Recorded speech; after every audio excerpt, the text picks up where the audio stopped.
Yeah, balance is one of those things that goes downhill quite quickly. After about the age of 30, I think balance just goes downhill. And then later on becomes part of that quiet decline that can leave the body feeling a bit vulnerable, a little bit less stable than it used to do, manifesting in maybe fear of stepping off the curb without a great deal of care, or having to hold on to the banister as we go up and down the stairs with fear about walking over uneven ground. Just not feeling quite as steady in ground and as rooted and as confident in our bodies as we would like to be. The good news is it's trainable, because the balance is an interaction between the brain, the spatial awareness, the cognitive function, the inner ear, the muscle chains in the body, muscle chains, groups of muscle that work together, the nervous system, obviously, and importantly, the agility of the feet, being able to move and change position as well. And often the loss of balance is just like a practice. Things get out of practice, and you don't have to build up too much extra strength before you can find yourself balancing much more quickly, much more easily, finding your balance more quickly and easier, feeling much more stable just by doing a few things to train all of the different systems to work together. Simple techniques: lifting up and down onto tiptoe and holding it.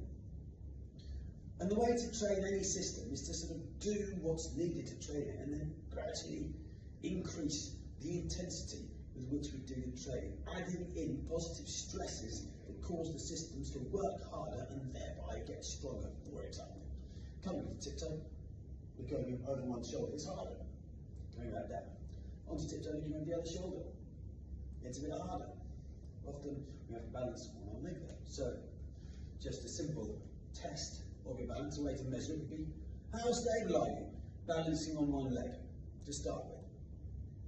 And once you get stable on one leg, you can then add in stresses that cause the balance systems to work a bit harder and thereby get stronger. For example, lean forward and lean back. I'm just repeating that a few times, and I can feel all of the system working hard to try and keep me stable on one leg.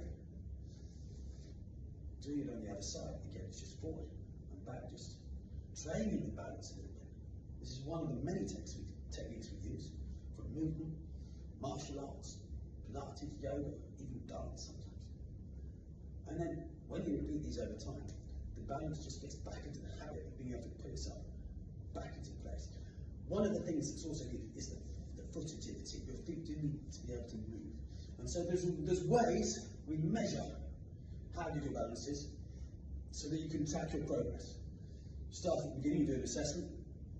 After a month, do another assessment, another reassessment, so you can track the gradual increase in your ability to balance. How long, for example, can you stand on one leg without moving? How many times can you move forward and back before you find yourself wobbling? How quickly can you shift your feet into a different position? Like that. Because that small twist, being able to do this and drop down is a great way to find your balance. Because if you're going over and you drop down, you can see. I had a client who stepped out of a shed, tripped over, and then just did that. She's 78, she just landed like that. Wouldn't have had a bad fall, but she didn't, because she did the simple technique of shifting her feet in such a way that she could find her centre and get rooted again. Anyway, if it's something that you think you might like to explore, making your balance better by training it gradually over time, click the link below and find out more.